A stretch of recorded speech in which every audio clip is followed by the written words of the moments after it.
Thanks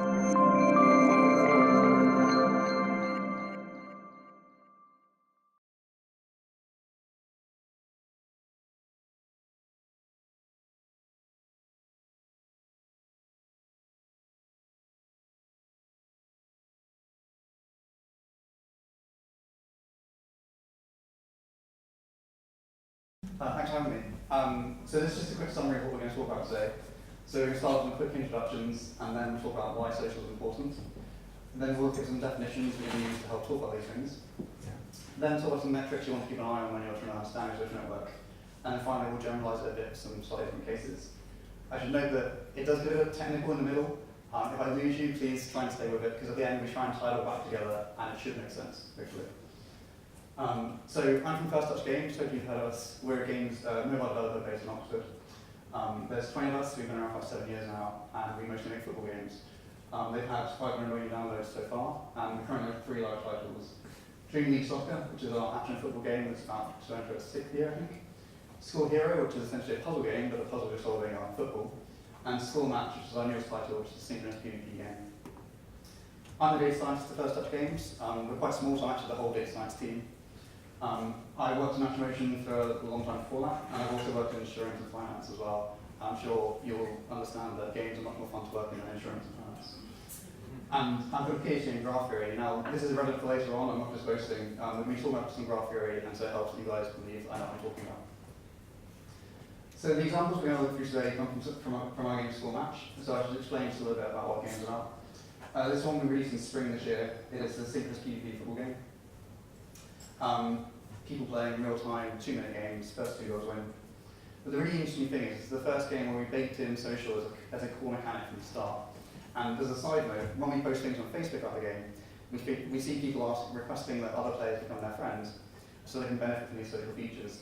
So, hopefully they're forming friendships in real life, although we've not had any School Match weddings yet, but, still fine.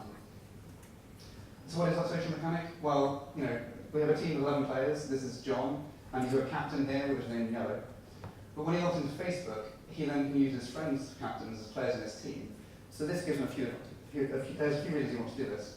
So for example, it might be a bit hard to see with the size of the screen, but Sarah, one of his friends, is an architect type player. He doesn't have an architect, so he gets to benefit from the fact that she is on the player side. And his intruder is only level 5, but Jacob's intruder is level 7, so he can use more advanced players as well. And then in return, the friends receive a share of the winnings in the matches. Which brings us nicely to our social summary screen. So when players log into the game, they then get to see their winnings from their captain being played in other people's teams. So for example here, John was also being played in Jacob's team, and Jacob's earning $75, which is great. So this is a really positive experience for 2 reasons. One, John now has some extra currency he can use to spend in the game, but also he sees that his friends are still playing the game, and if you see that your friends are still enjoying something, you're more likely to enjoy it too. It's kind of like peer pressure for engagement. So that kind of covers why social is important from a psychological level, but what about from a business level? Well, social is good for games, or so we're told, but we should probably try and prove that. This is the retention curve for School Match, and I'm sure it looks like every other retention curve you see decreases over time. And we all know that spenders retain better. In our case, they retain up to 2.5 times better. But the interesting thing is that our Facebook users also retain better than our regular users, about 1.5 times better. So it goes without saying, 2.5 better than 1.5, but it's much easier to get someone logging into Facebook than it is to get them to spend. And in fact, in our case, we've got 30 times conversions to logging into Facebook. So that means that 1.5% increase in retention goes a lot further in terms of raw DAU. So by taking that social feature and chasing it through to an increase in one of our key metrics, we've hopefully proved that social is indeed for games. We can convince ourselves that's the case. So how do we measure social? So from this, we're going to borrow some ideas from graph theory. Now, if you're not found maps, don't worry. Graph theory is mostly just drawing pictures like this, so it's really quite simple. But the key definitions we're going to need is that a node, for now, will define to a person, and an edge is just something that connects those two nodes. So we've got these 5 people: Alice, Bob, Carol, Dave, and Eve. And we'll take an edge to be who's friends with who. So you can see Alice is friends with Bob, Carol, and Dave, so we draw just a simple edge between them. Bob and Dave also know Carol, but they don't know each other, so we don't draw an edge between those 2. And then Carol's also friends with Eve. And because friends with is a mutual relationship, we just draw a simple edge between the 2 nodes. And then this is the graph that describes a social network. Great. If we had a slightly different type of edge with a slightly different type of graph, So in this case, we'll say the edge is about giving a present to someone. So Alice is giving a present to Bob, Carol, and Dave. So we draw an arrow from Alice to those people. Bob and Dave also give presents to Carol, and Bob gives a present back to Alice. So we get this edge here, sort of an arrow on either end, and I coloured in blue just to make it a bit clearer. And then Carol and Eve also give presents to each other. So because this is directed action, we draw an arrow, and this is called a directed graph. And so this brings us to our first call-out, which is determining what an edge represents in your game. It's going to be one of the most important things in understanding what your social network is. You have to think very carefully about what it actually means to be an edge, and you might have more than one type of network in your game, depending on the type of edge you've got. So to really cement these ideas, we'll just go for an example about in score match. So I'm going to define an edge to be A and B some currency, because that means that B sees that social summary screen, and that positive experience we spoke about. So we'll start again with Alice, and she's placed the matches using Carol's, Henry's, Isabel's, and John's captains. So we draw an arrow from her to them. Those friends have also been used by some other people, so we draw some more arrows for continuing to connect the network. And then Carol and John are both using each other's captains, so we've got one of these edges with two ends. And we keep going through adding edges until we've got our complete localized social network. But this is already getting a bit tricky to understand what's going on, and this is just one day of data. The next day, we've got a different picture, because different players logged in, some players haven't. So Eve wasn't playing yesterday, she now is, and so we've got some edges from her to Carol and John.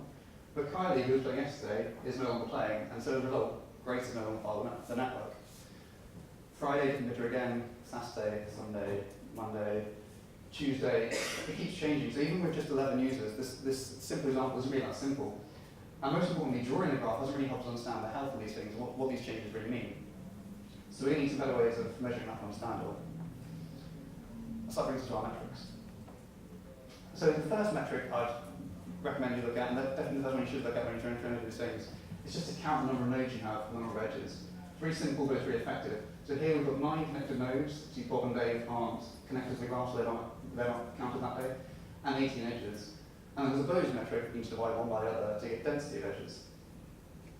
So this brings us to our first chart at a time. We'll go through this quite slowly because there's a lot on there. So this blue line at the bottom is our node for DAU, which I've just normalized by DAU to make things a bit simpler. And if you ignore the trend for a second, broadly this is about 20%. So what that means is a fifth of our DAU have not only logged into Facebook, they also got Facebook friends who have downloaded the game and logged into Facebook, which is pretty good. I mean, we benefit from the fact that football's a very social game, so if you're into football, your friends are probably into football too, so it helps. But the other thing to know about this chart is that it starts to decrease from the end of May and throughout June. So on the 21st of May, we released an update to the game, which had a fairly major change to one of the gameplay features. It was definitely an improvement to the game, and it was the right choice to make, but some players didn't like it, some players always don't. And they left the game. But they didn't do so immediately, they kind of left over the course of about a month. Probably for one of two reasons. One was that a lot of them would have tried out the new gameplay and decided it wasn't for them. Others were just hoping we'd change it back, but we didn't. But then, as they all gradually left, and then our new installs are coming in, and they're repopulating the graph, which is good. And so it's starting to recover. The top line is density, so this is our edges per node. So this is also broadly quite low. See, the lowest it could be is a half, because an edge has to go through 2 points. But it could be really high. There's two reasons this is quite low. One is that there's intentionally an in-game limit on the number of friends you can have, because otherwise I could just download the game tomorrow and suddenly have a team for the level 10 players of my friends. We want to ease them into that process. The other thing is that even though a lot of our players do have friends who are playing the game, they might not have that many. So that's one of the reasons it's low. But the really interesting thing is that this also follows that same decline throughout June. And so what this is telling us, well, let's go back to, if a player leaves the game, they take away all their edges. And if one person leaves and they have one edge, then the decrease to the density will also decrease because it's divided by number of nodes. So the fact that decreases too means that we can tell the players who left were the ones who had many edges. So actually the ones who left were the ones that were really well connected to our network, which is a shame. But this is also recovering, and hopefully it'll continue on that upward trend. So this is our next call out. Just by simply counting the nodes and edges in the network, it gives us really interesting insights into the game. We can understand some things that happened in the past, and we know a lot more about the network just by doing something simple like counting. So the next metric I want to talk about is the different types of nodes we have. So hopefully you'll notice as I went through those charts earlier before that I color-coded my nodes. So Frank over here is a blue node, and that's because he only has edges coming out of it. So all that tells us that he is playing the game and he's got friends in his team, but none of his friends are using his character. On the other hand, someone like Henry, he's not playing with any other friends in his team, he's got other people using his character, so he's seeing that social summary and he's not adding edges to it. And the green nodes are our best ones, because they're the ones who are both contributing and benefiting. So now we've got different types of nodes, we can then look at what percentage of our nodes are of those types, which is this chart here. So at the top we've got our red nodes who are only benefiting from the network, and we've got our blue nodes who are only contributing to the network, and at the bottom we've got our green nodes who are both benefiting and contributing. And so suddenly it becomes immediately obvious that a limitation of our network, which is that more than half our nodes are only benefiting from it without actually contributing to it. So this is again one of two reasons. If I'm a level 8 player and my friend downloads the game tomorrow and he's level 2, it's really advantageous for him to use my character because he's high level. There's no benefit in me using his character because all my players are better than him. But alternatively, I don't even need to be playing the game for my friend to use me as a character, so it could just be that some of these people aren't playing the game anymore, and so they're not in the game to create those edges. It's worth noting we have a release coming out soon, which is hopefully going to change this graph dramatically, and yeah, hopefully on each side things will look very different. The next metric I want to talk about is connected components. So it's very easy to assume a social network is one sprawling mass of nodes and edges all connected together. But on Saturday and Sunday, we did this edge from Frank to Eve, which wasn't connected to the rest of the graph. So it's really important to understand what your graph actually looks like, whether it's lots of components like this or one larger sprawling mass. This is slightly harder to calculate, but luckily we have some graph readers to help us here. So I thought back my student days, and I remember this theorem, and it's really interesting. And don't worry if you don't understand this, it's not important if you don't. The number of connected components in the graph is equal to the number of times 0 appears as an eigenvalue of a Platonic matrix. It's a great effort. Do some maths, it's super brilliant. But the problem is this matrix is a square matrix where you've got a row and a column for every node in your graph, and 20% of my DAU are in that graph. So this is already pretty daunting. But luckily, Python's to the rescue because it has a function that will do that for me, which is great. And this really highlights two of the the fundamental truths of data science, that there's a Python package for everything, and no matter what your PhD is in, you'll never get to use it. But I won't go into detail about Python, but I'm just defining a graph object called G, go through my edges, adding them one by one, and then I'm calling this function connected component subgraphs, and that tells me the number of components. Great. It actually goes one better, because it tells me not only the components, it tells me what they all are, so I can see their sizes too. Just a quick note for anyone who is a graph theory fan, these things both only apply to non-directed graphs, but for the purposes of understanding the structure, it's fine to ignore directionality. If I've got a edge from Frank to Eve, or an edge from Eve to Frank, it's the same thing, it's just that they're disconnected from the rest of the graph. So that means I can then look at what percentage of my nodes are in these different components. And so this red line here is the number of percentage of nodes that are in these pairs, like Frank and Eve were. Then beneath that we've got our slightly smaller disconnected components, like size 3, 4, and 5. Then we've got sort of middling size graphs. But the black line is most interesting, because that's the number of nodes in our largest connected components. And again, you can see really sharply the change we released in May, the effect it had on the graph. And so as those nodes left, as we saw from earlier, they were the really well connected nodes. And when they left, they took their edges with them, so they disconnected the graph and sharded off little bits here and there. Now, as our new installs are coming in, they're reconnecting the graph, which is good, it's healthy. And this is an upward trend, and we're hoping to see it sort of reach back to the level that it was at before soon. The final metric I want to talk about is node importance or influence, and how we can use that to find our social VIPs, which is a term I'm sure what people have thought about. So the most basic way to understand how important a node is in a graph is just to count the number of edges coming out of it, which is called the degree of a node. So in a directed graph, you have an out degree and an in degree. The out degree is the number of nodes coming out of it, the in degree is the number of edges coming into it. And here I care about the out degree, because what I care about is the number of social experiences that players making with other people. So you can see, Frank's got 3 edges coming out of him, he's a 3. Carol's a 4, she's more important. Eve, less so, with a 2, so forth. So I can now start to think about what percentage of my nodes have different degrees, which is this chart here. So at the top we've got roughly 45% of our nodes are of degree 1, but the bottom line is the most interesting. So these are the nodes that have many edges. And so these are effectively our social VIPs. There's not very many of them, but they're really valuable to us in terms of the graph because they're creating the social experiences for everyone else. And so again, you can kind of see these trends that happened throughout June, but things are starting to recover. One other measure that we should mention, it's a bit more complicated one, but I'll talk about it just quickly anyway. So there's a thing called eigenvector centrality, which essentially measures how important someone is by how important their neighbours are. which means it's horribly complicated to calculate, because to know my value, I've got to know the value of everyone around me.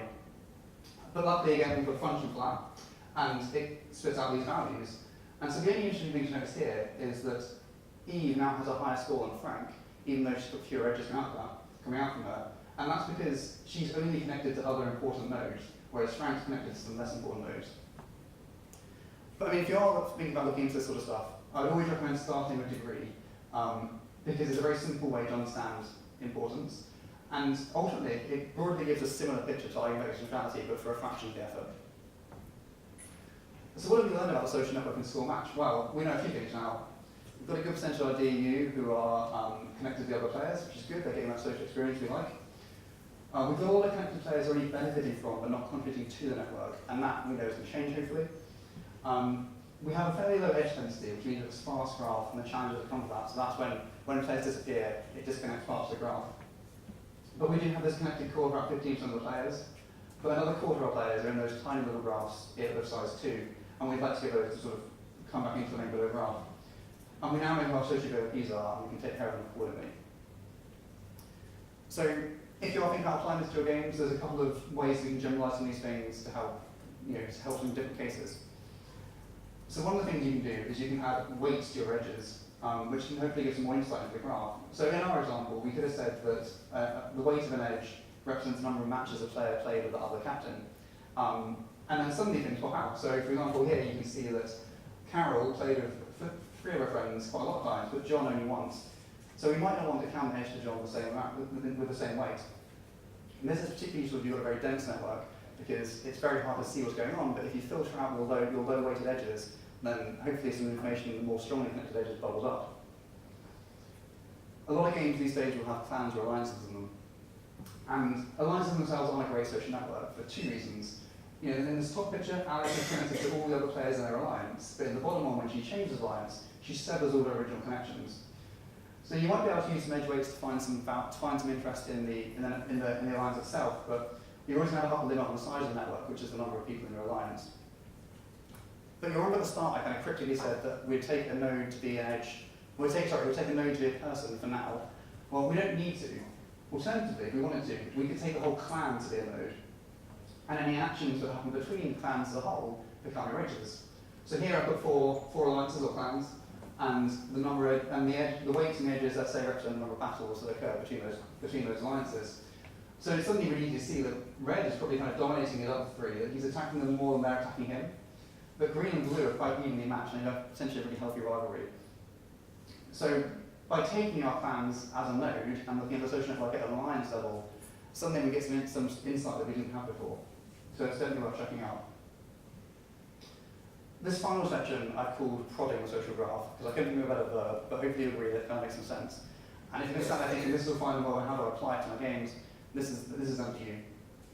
The idea here is that I can take a subset of players and use them to make changes to the rest of the game. So if I take these 4 guys and get them to act more socially, then their friends will see more social activity. And then hopefully they'll act more socially, and their friends will see more social activity. So that's why I kind of call it prodding. You prod one bit and you get these ripples that appear throughout the rest of the graph.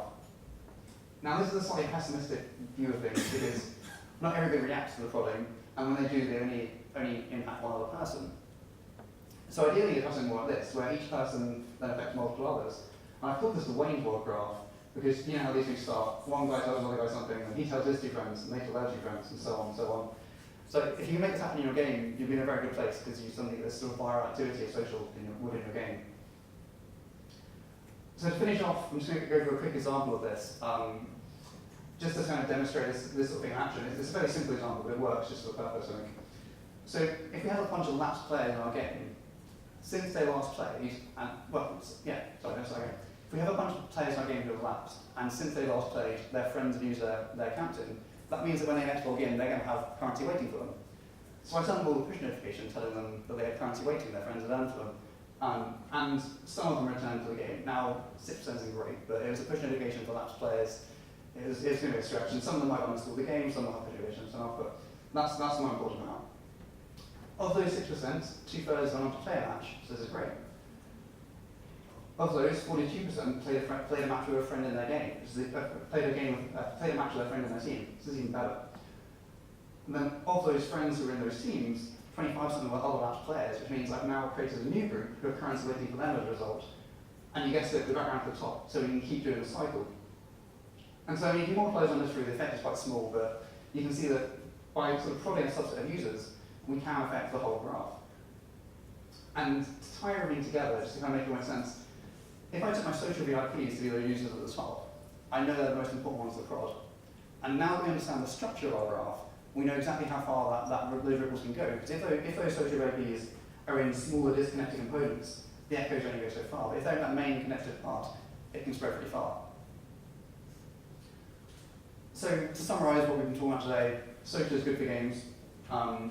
If you have social in a game, you should define your graph as best fits your game. Your nodes will either be people or alliances. Your edges will be any meaningful interaction between those, and they might be directed or simple, and they might have weights. And you might have more than one network, depending on how you define your edges in your graph. And in terms of understanding how your graph is changing over time, don't try and draw the whole graph, it won't get you anywhere. But you can consider metrics instead, like nodes per DAU, edges per node, different types of node, the size of the connected components, and to understand your social VIPs, things like degree of node, potentially eigenvector centrality. And so that's pretty much it. If you have any questions or points you don't ask now, you can drop me an email, lead you if there's such games. If you thought this stuff is interesting, I want to learn more, I recommend this book. I won't try and pronounce their names. And most importantly, we have open roles, and you should come work with us, because Ops is really nice and really fun. So that's it. Thank you.